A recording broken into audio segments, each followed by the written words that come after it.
Good afternoon, Speed Gaming. Look at what we have here today. Super Metroid Any Percent exhibition race between four of the finest speedrunners of this game you've ever seen in your lifetime. My name is the Hockey Towner, and it gives me great pleasure to be commentating this race between Sloters 27, Gallon 83, Cephanomi, and Bressingham. Our runners have readied up, and the race is about to begin. I hope you're at the edge of your seat, Speed Gaming, because this is going to be a great one.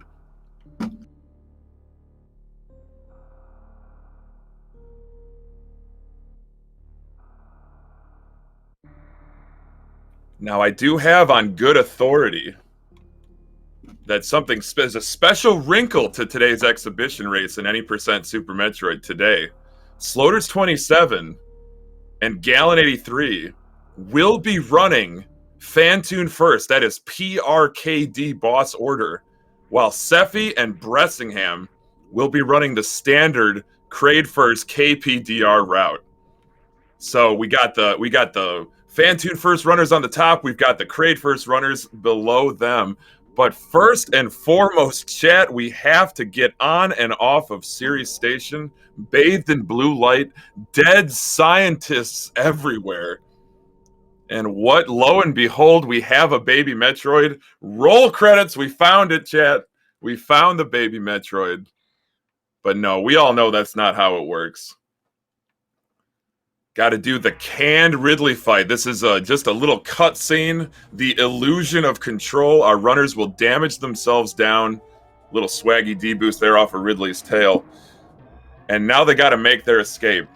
So the Sirius Escape is one of the more challenging parts of the speedrun to fully optimize. There's a lot that can go wrong and bring that time down.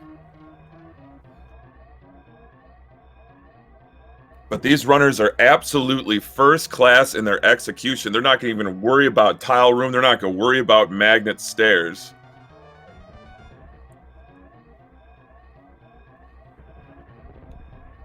And look at this, a 46-10 from Sephi leading the way. How about 45-31 and 45-26 from Sloters and Bressingham, respectively. Gallon with a 43-67, all highly respectable times. But that 46-10 from Sephi, a 46 is really stellar. So our runners are going to make their way down to the surface of the planet Zebes in pursuit of that baby Metroid.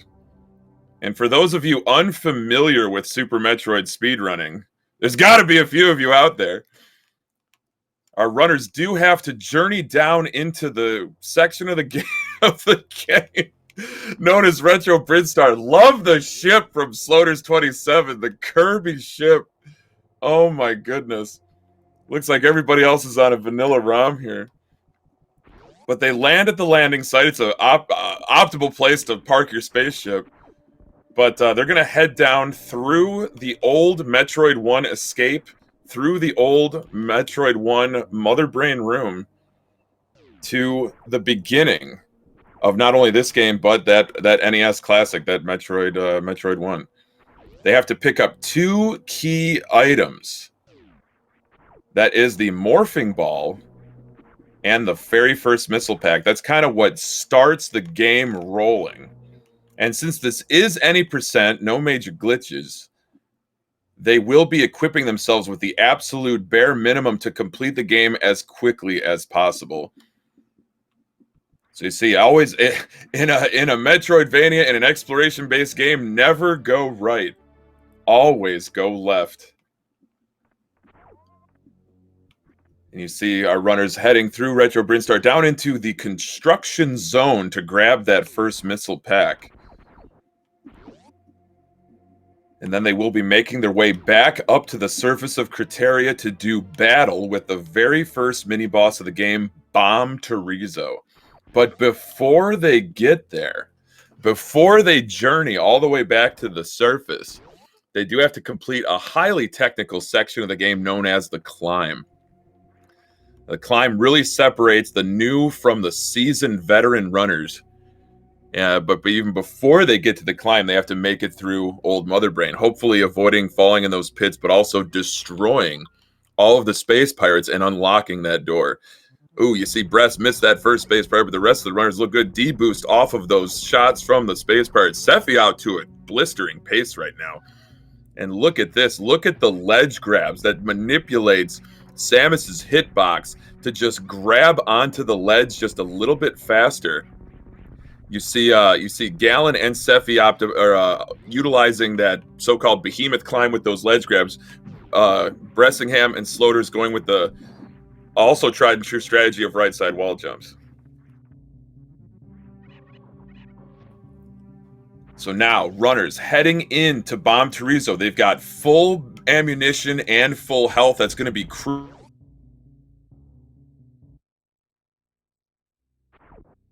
drops and allow them to pick up only missile packs.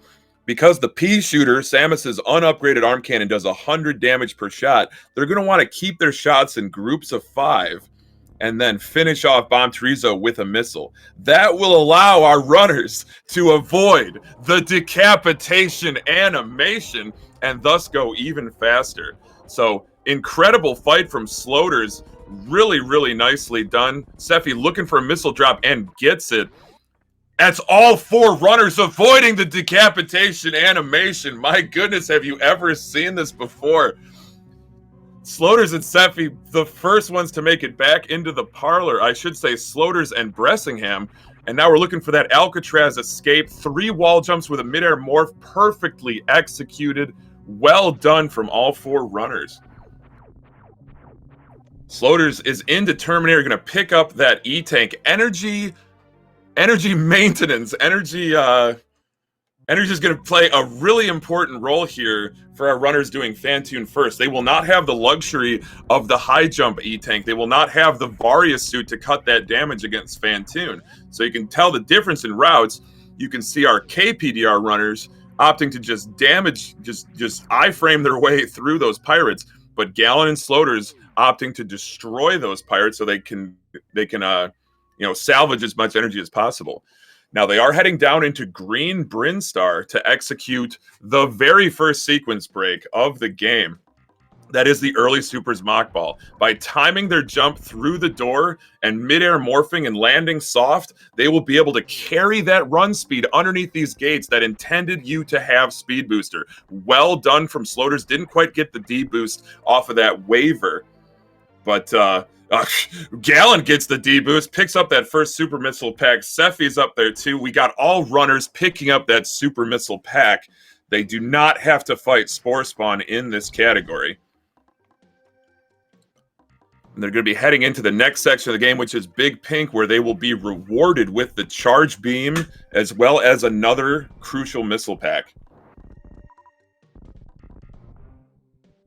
I know, Chad, it's an absolute tragedy. It's a tragedy that they don't fight Spore Spawn, but it is a strategy to skip Spore Spawn because it cuts out a huge portion of the game. Huge portion. Many seconds are saved by skipping that Spore Spawn fight with that early Supers Mock Ball. So because this is any percent, the Charge Beam is a very important item to pick up. It does triple the damage of Samus's beam weapon, and once you stack it with all those other beams, you're looking at some serious firepower. Actually, the highest DPS, or maybe not DPS, but the highest damage output per shot, definitely, at least for our bottom runners who will be picking up the Plasma Beam. So we're going to have major route divergence pretty soon here as our runners make their way through the Green Hill Zone, looking for that D-boost to get through that gate, looking for those very nice, smooth mock ball movement techniques. And all the way across Newbridge, and don't forget to hold the run button when you cross those crumble blocks. That has humbled many a first-time gamer for this game. Sloters, though, into the Red Tower climb, utilizing that hero shot, incredible wall jumps, all the way into the Hellway, looking to stick those D-boosts. But now, Bressingham and Sephi are heading down to Kraid. They will not be picking up the Spazer. Unnecessary for them to do so. They will only be picking up Ice Wave and Plasma.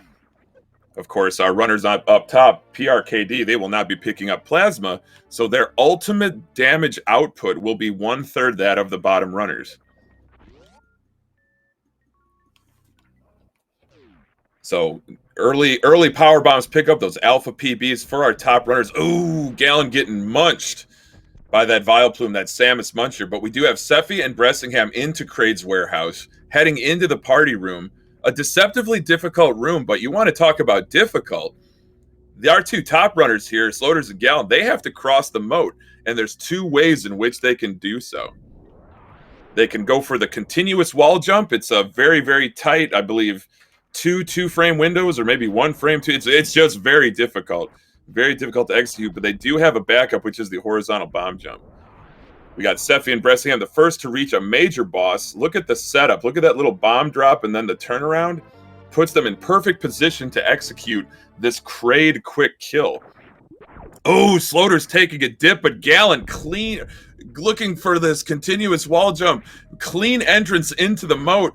Well executed Kraid quick kills from both Seffi and Bressingham. They are almost locked in a dead heat here as they pick up their Varia suit. But Gallon, the first to cross the moat, going to cross the West Ocean on his way to Fantoon. Sloter's not far behind. Just tremendous movement from these runners so far. I want to see Seffi on this Kraid exit. I wonder if Brest does the same strategy.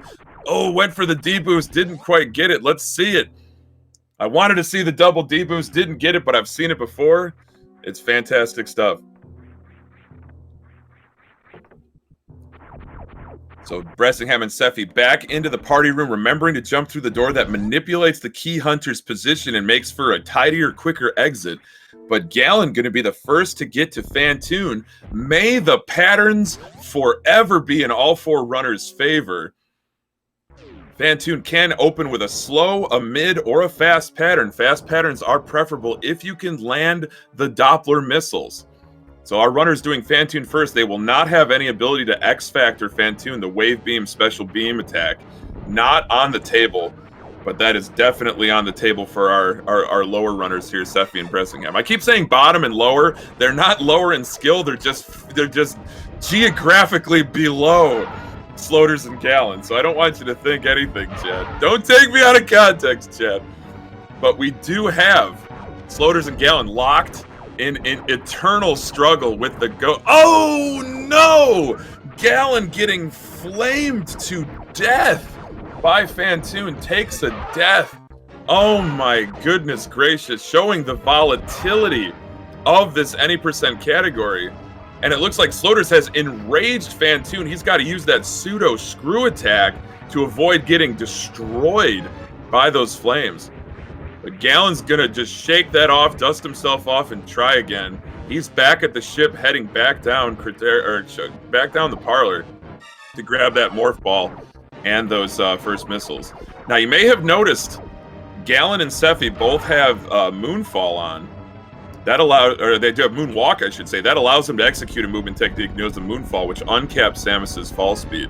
But what we did see below, for Seffi and Bressingham, they made it to Upper North Air. They picked up the high jump tank as well as the high jump boots. So Sloters is through Fantoon. He's going to be heading upstairs into the attic of the wreck ship and then eventually grabbing the gravity suit. So unlike in Randomizer, in the vanilla game, gravity suit confers the heat reduction as well as the highest damage reduction of any of the suits. So Varia suit is only picked up in PRKD to avoid having to pick up 6+ tanks because of Mother Brain's Rainbow Beam, but we're going to get to that later. It looks like Bressingham looking for a farm here. Seffi now ahead of Bress, going to be picking up the speed booster. Now, you don't not only get the benefit of boosted speed from the speed booster, you also unlock a movement technique known as the Shine Spark. So once Samus enters those speed echo, kind of that blue suit animation, hitting the down button on the controller allows Samus to store the so-called Shine Spark and move very rapidly at the expense of health in multiple directions, diagonally, straight up and down, or left or right. And that's going to be a very, very important utility here for Seffi and Bressingham when it comes to crossing the moat and the West Ocean. But before they do, they've got to pick up that wave beam. Oh, I just love that D-boost in single chamber from Seffi. You love to see it. Gonna be picking up the wave missiles as well as the wave beam. And I wonder if we'll see some X factors against Fantoon. But it cannot be understated. I gotta hand it to Gallon to just be, to take a death to Fantoon. No safety saves, no race safeties in this race. And yeah, kudos to him. It's awesome. But Sloters has made it to the bowling cutscene. He's right outside of gravity. Look at that jump from Seffi. My goodness, a leap of faith. And look at Bressingham says, anything you can do, I can do just as good. Using that wave beam to open the door optimally. Love to see it. You love to see movement of this caliber. So it looks like Gallon's setting up for another Bomb Terizo fight. Sloters, though, picking up that swiggity swaggity gravity suit. Great pink and purple paint job. Love it. Friction-free movement through any liquid on the planet Zebes. And so Sloters will be going all the way to Lower Norfair, but making a few quick stops to pick up some key items in Norfair.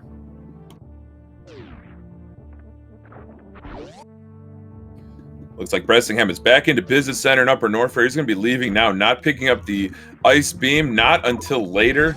Seffi, though, maybe setting up for one of my favorite tricks in the game, which is the Alpha Spark. It looks like he's holding that run button through that door.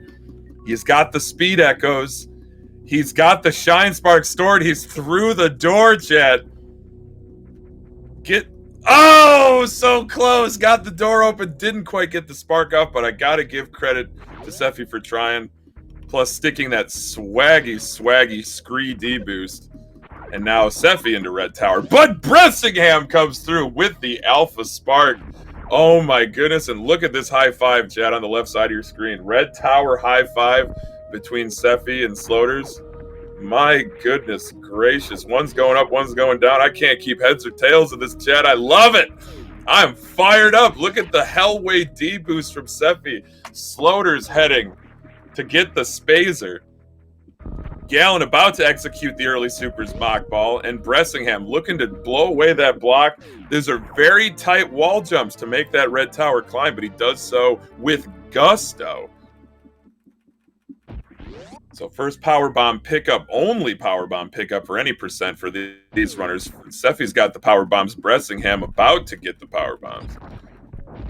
And Sloters is going to be heading down to Upper Norfair into the Business Center to pick up the high jump boots. And then he's going to have to contend with the fact that he does not have space jump or any other key items that the game would normally expect you to have before making it to Lower Norfair. But just like crossing the moat, chat, for PRKD, you've got a couple options. You've got the Lava Spark, and you've got the Gravity Jump. That is how you overcome the room known as the Gravitron in this route. But Seffi setting up for Ocean Fly. I believe he can fly. Getting that missile across. Oh, doesn't quite get that missile to connect. So Moat Spark into West Ocean Spark here for Seffi. Very nice short charge. Makes it clean across the West Ocean. But Gallon's got the charge beam, got the charged missiles, going to be heading back into Green Hill Zone and New Bridge. Meanwhile, Bressingham setting up, grabbing those Moat missiles, getting that charge shot across the water, hopefully to open that door. Oh, just so close, frames away from connecting with that door. So also going to be going with the old Ocean Spark. A beautiful, beautiful speedball from Seffi to blow away those blocks, and now into another Fantoon fight. Seffi setting a really nice pace here. Seffi's one of the only runners of this game to have a 43 in KPDR. I believe Sloters also has a 43. There's maybe a half a dozen, maybe 7 total runners that have accomplished that feat. And I believe 43 or faster. I believe there have been a couple 42s, which is just, I'm absolutely gobsmacked to hear that. But ooh, X Factor from Seffi. That is the special beam attack. And a fast pattern. Look at the missile delivery. Bressingham setting up now for Fantoon. Really nice fight from Seffi. That ghost is busted. Nothing busted about these runners' ability. My goodness, Chad. Phenomenal stuff early. We're not even 20 minutes into this route, and these runners are really starting to impress. Looks like Bressingham's setting up for an X Factor, looking to connect all 4 particles. I believe he did get all 4, now switching to missiles. But Sloter's making his way, calm, cool, collected through Upper Norfair as Seffi begins climbing through the wrecked ship shaft. Beautiful kill from Bressingham. What a fight from Bress. And Gallon looking to cross the moat. We're going to have it, chat. We're going to have 4 ghosts busted. I can feel it. I can feel the power. Oh, that horizontal bomb jump is so tough. Gallon taking a little dip in the moat. Sloter's though about to pick up that speed booster. Bressingham trying to catch up to Seffi as Seffi makes his way to the attic. Attic in both routes is a notoriously difficult room. Look at this setup. He's looking for the short charge, lays the power bomb as a backup. Just looking to blow away these key hunters with ammunition and hopefully get a little speed, get a little temporary blue. How about a spark? Finishing off the left side enemies with a spark. Well done. Gallon looking for that horizontal bomb jump. It's just the backups in this game are even harder than the mainline strats. It is such a difficult game. The movement in this game, the technique, very challenging. But Sloter's got the speed booster. He's leaving speed on his way to the wave beam. And Bressingham looking to keep that temporary blue. Doesn't quite get it, but blows away the rest of the enemies with ammunition and charge shots. Well done, Bressingham on his way. How about a bowling spark from Seffi? 70 energy heading into gravity. That is just phenomenal. You love to see it.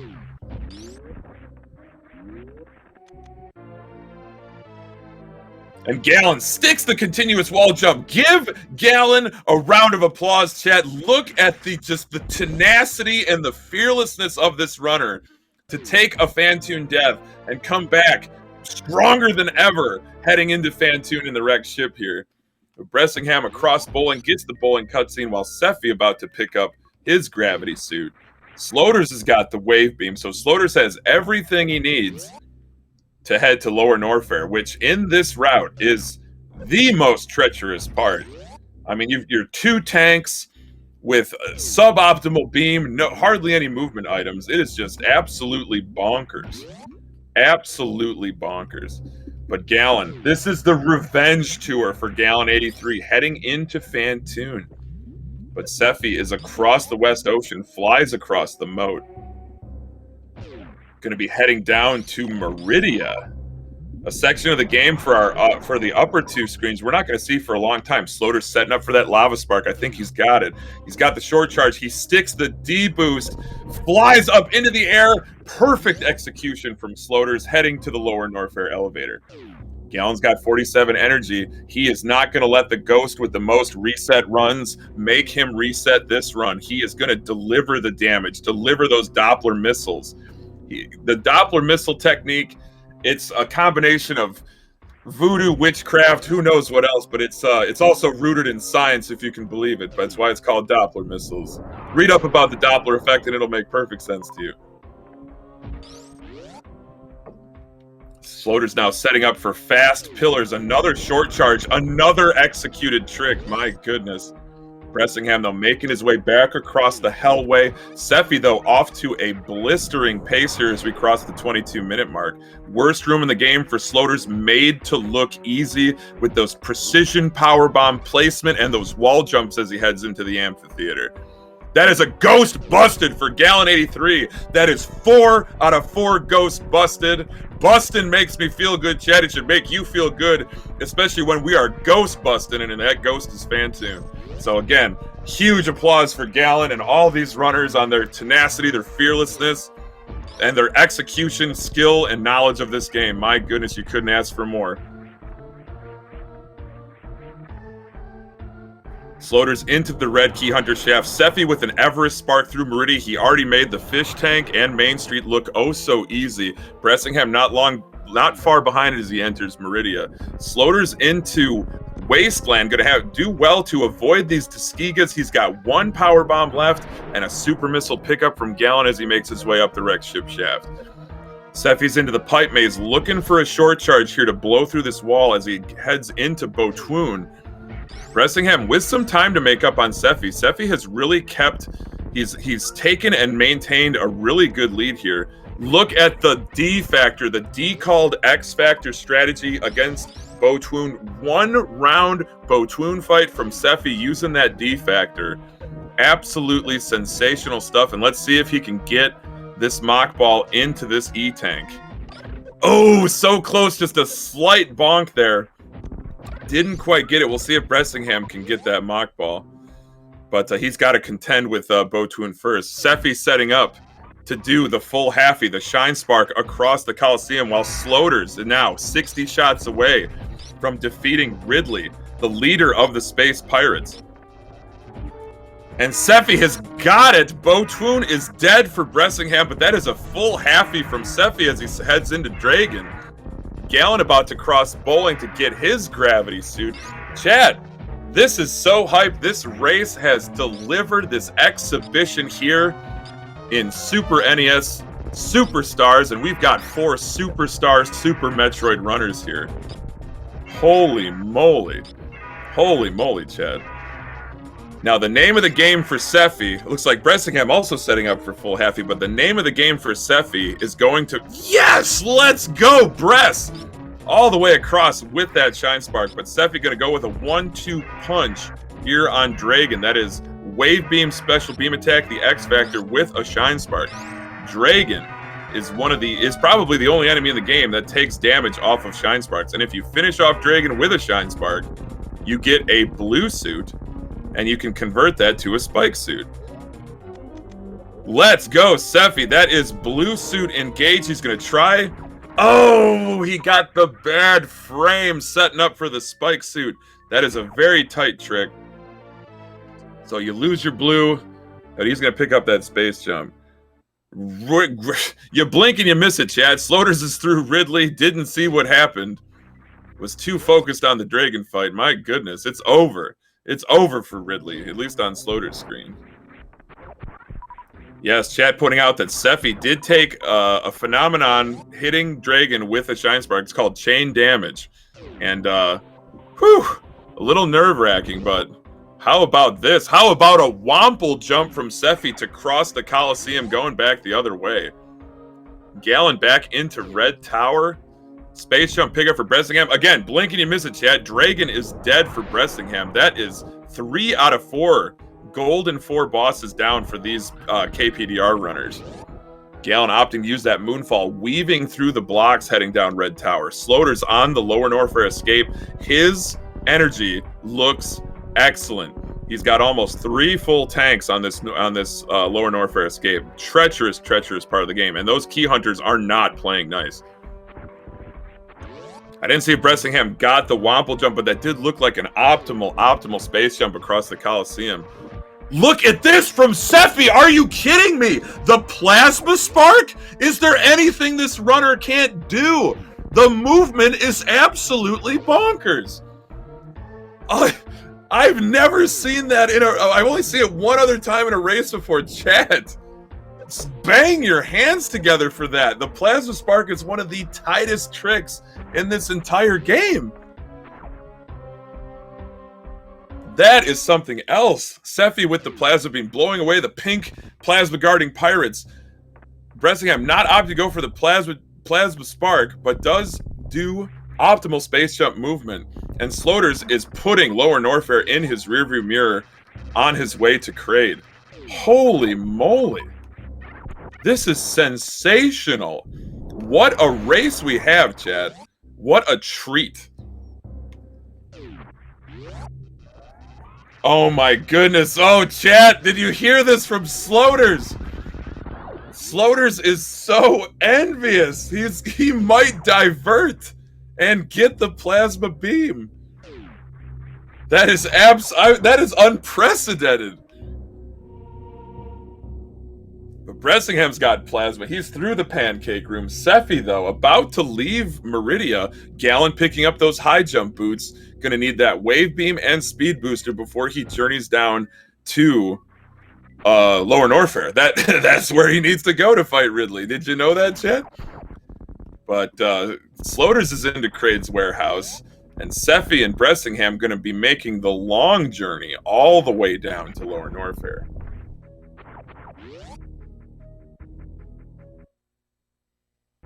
Optimal space jumps from Bressingham across that room with those enemies whose name escapes me.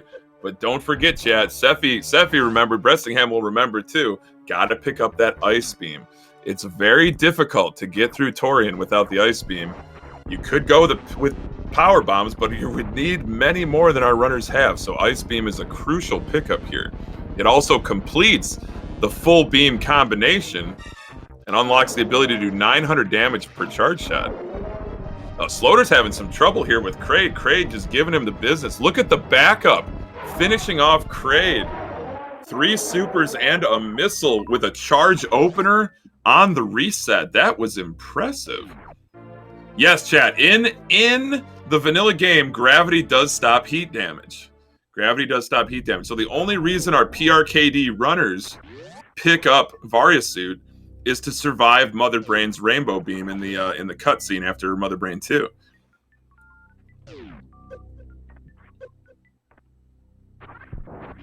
So a little stumble there from Slaughter's, but he's escaping from Kraid. Gallon into Rising Tide, heading to Bubble Mountain. Bressingham, though, leaving Ice Beam, but Seffi already passed the Nutella refill.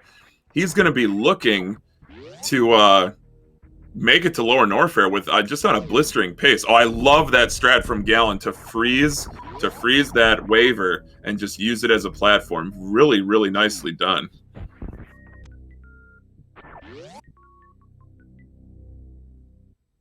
Seffi showing off the utility of that space jump in this KPDR route.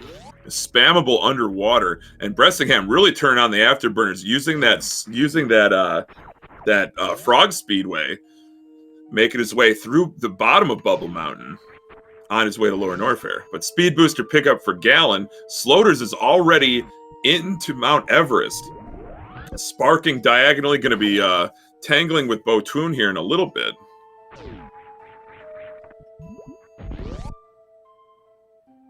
How about fast pillars from Seffi as Bressingham space jumps up through that lava into that dangerous Ridley, the mouth of that Ridley statue, that gaping maw.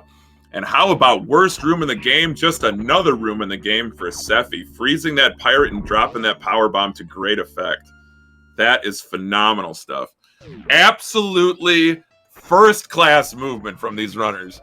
Slaughter's not opting for the D factor, but the standard X factor strat. Looked like he missed a super there, eaten by Botoon's tail, but finishes off Botoon in a 2-cycle pattern. Really nicely done. Fast pillars for Bressingham. Bressingham says, Seffi, anything you can do, I can do just as well.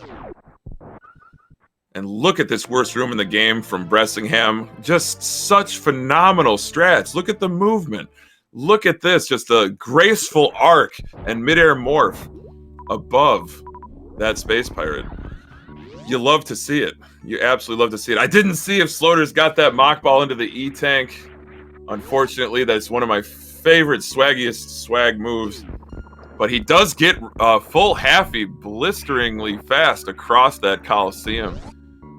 But Bressingham into Red Key Hunter Shaft. Seffi blowing away those metal pirates. They didn't stand a chance. They didn't stand a chance. Yes. Slaughter's opting to get 4 tanks, so a little bit of a race safety here maybe, but maybe he will be picking up that plasma beam. Bressingham into Wasteland, getting a little bit bullied by those Deskigas, but Seffi now up against Ridley. Not the most optimal health, but optimal damage delivery. He's got 9 supers on tap. Every 3 supers counts as 2 full beam charge shots. But we also have Slaughter's in against Dragon here, looking for that combination, that X Factor with the Shine Spark. Going to try to finish off Dragon. Oh, just a little bit too high there, I think, or maybe not enough damage done. Slaughter's is looking for one more spark here, but he would do well to avoid that chain damage. Well done from Slaughter's and Seffi. Simultaneous bosses defeated, but another bad frame. No spike suit. It looks like Slaughter's going to try again. That's 2 bad frames in a row from Slaughter's. That is just incredible bad luck. And this is unusual. We are seeing a space jump pickup in PRKD. And I think he will be going to pick up Plasma Beam. Bressingham into the Ridley fight. Gallon into worst room in the game. Much more challenging than KPDR. No Ice Beam. No Plasma Beam. Or maybe they do. You know, Ice Beam they do have, but no Plasma Beam, so you can't really freeze those pirates. But that midair morph, powerbomb drop, wall jump with the iframes. Excellent execution from Gallon. And it looks like a Womple jump from Sloters. No reverse full halfie. Seffi, though, on the lower Norfair escape. This is actually between Sloters and Seffi, this is really close. Especially with the detours that Sloters is making as he goes into Cack Attack Alley. Bressingham, though, on the lower Norfair escape, leaving pre-Ridley. And Gallon in the Red Key Hunter shaft. Energy not looking great, but certainly something that he can manage.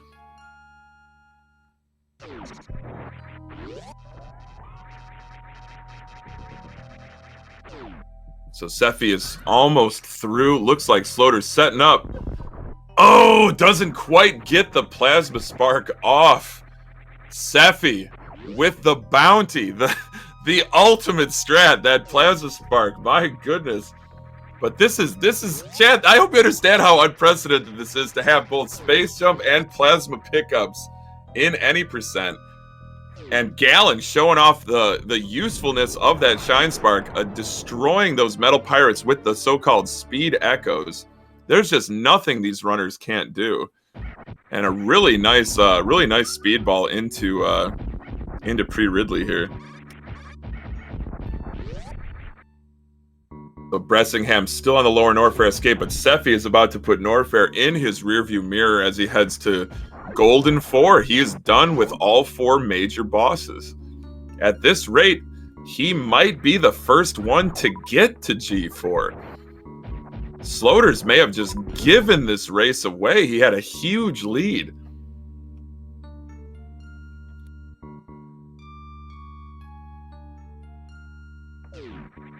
Chad asking, what is the order of the vanilla game? It is Kraid in Brinstar, Fantoon in the Wreck Ship, Dragon in Meridia, and Ridley in Lower Norfair. That is the vanilla boss order. Yes, Sloters does have ice. He just took it off to use the X Factors against Botwoon and Dragon. And Gallon locked in mortal combat with Ridley. 63 energy, 9 supers on tap, 300 damage per charge shot with Ice Wave Spazer. He's got to avoid the whipping tail, the sharp point of it. My goodness. Give Gallon your energy. This runner has really impressed with his tenacity, with just the toughness of this runner. But Seffi's going to be the first one to get back to the surface of Criteria. So Sloters is actually behind. Seffi, the first one. Oh, 8 energy for Gallon here. He's got the color change on Ridley, but my goodness. Oh, one-hit KO mode, and oh, Gallon goes down to Ridley. Oh, my goodness gracious. Volatile category, Chad. Incredibly volatile category. Please give Gallon 83 your absolute round of applause, standing O, for trying that again. It is such a difficult category. Just did the absolute best given the circumstances, so definitely hats off to Gallon. It was a hell of a try. Looks like Seffi will be the first to reach the Golden 4 statue. Sloters, though, hot on his heels as he heads into the parlor. Bressingham back to the surface of Zevis here in Criteria. So this is a pretty tight race between these 3 remaining runners. We do have officially that Gallon has forfeited from the race. It's certainly understandable. Definitely gave it his all to try to do the comeback, the improbable comeback. And look at this from Bressingham, setting up to space boost across and through the wall into the speedball. Let's go, Bressingham! My goodness, I love that strat. And another flying through Terminator, just speedballing like crazy. Oh my goodness. But our left side runners, Sloters 27 and Sefinomi, will be the first to reach Tori and Seffi out to a big lead here. gonna be looking to optimize these Metroid rooms.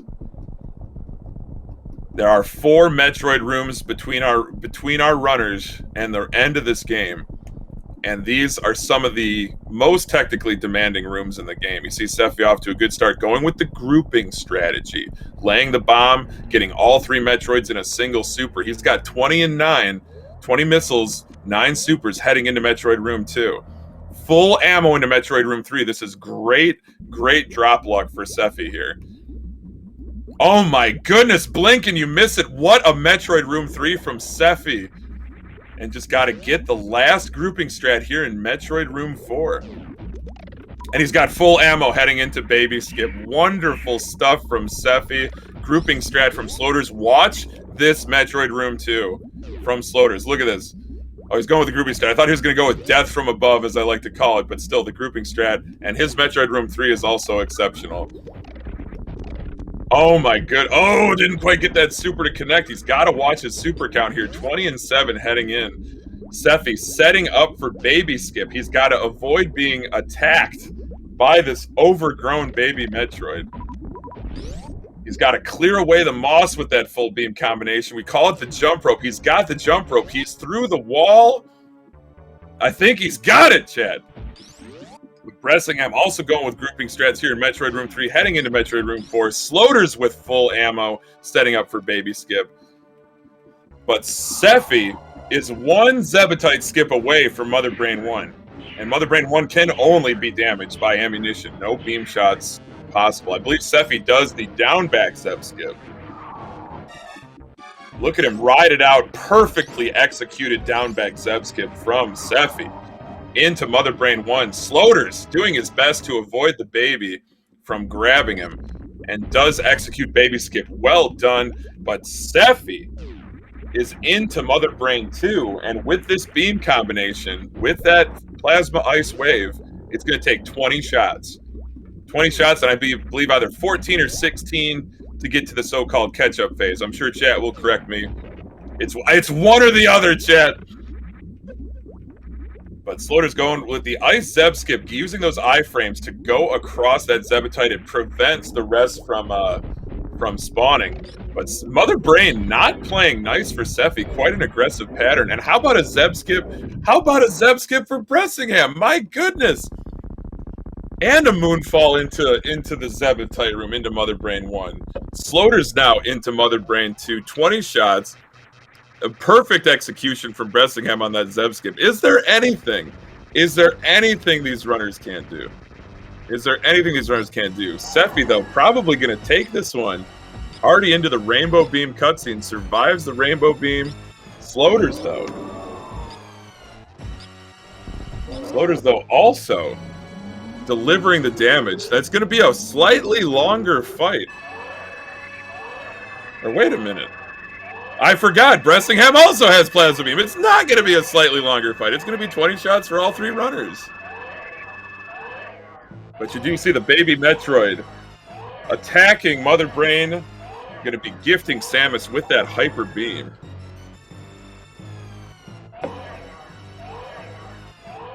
But Bressingham delivering the damage here into the catch-up phase. Only a few more shots separating. Ooh, just narrowly avoids that catch-up. And damaging down to 3 tanks. So Sephi's energy will be restored by the baby Metroid, but Mother Brain will come back to life. And unfortunately, chat, spoiler alert, the baby Metroid will be eliminated.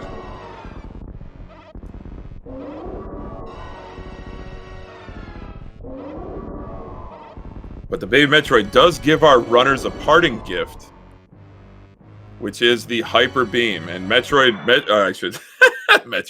Mother Brain 3 is going to be absolutely uppercutted, just like a, like a dragon punch from Ken or Ryu. Look at the neck just snap back like a twig as Sephi gets into a beautiful shooting rhythm here. It's going to take 36 shots.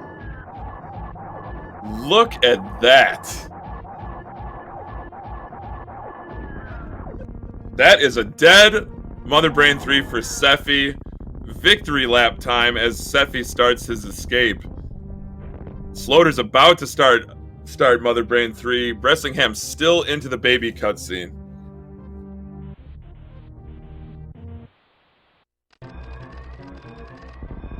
Sloter's also with a good shooting rhythm, but Seffi on the escape, blowing away the gates, going to be heading into whatever this room is called. Who knows, Chad, but looking to spark up this little shortcut available.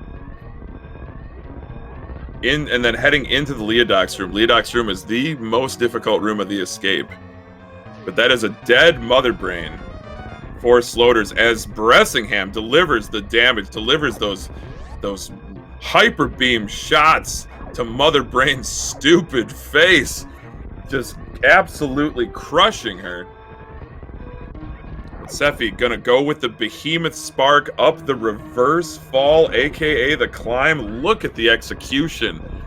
All the way up top to the parlor. There's nothing between Seffi and the ship but a single door transition and a whole lot of steam, chat. I hope you're ready with those GGs. I hope you're ready with them.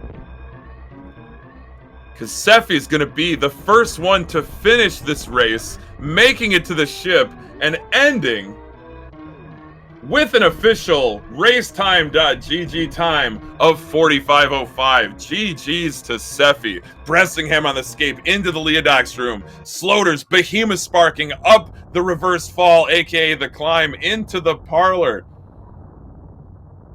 Just a few wall jumps, a little bit more execution, a little bit steam dodging.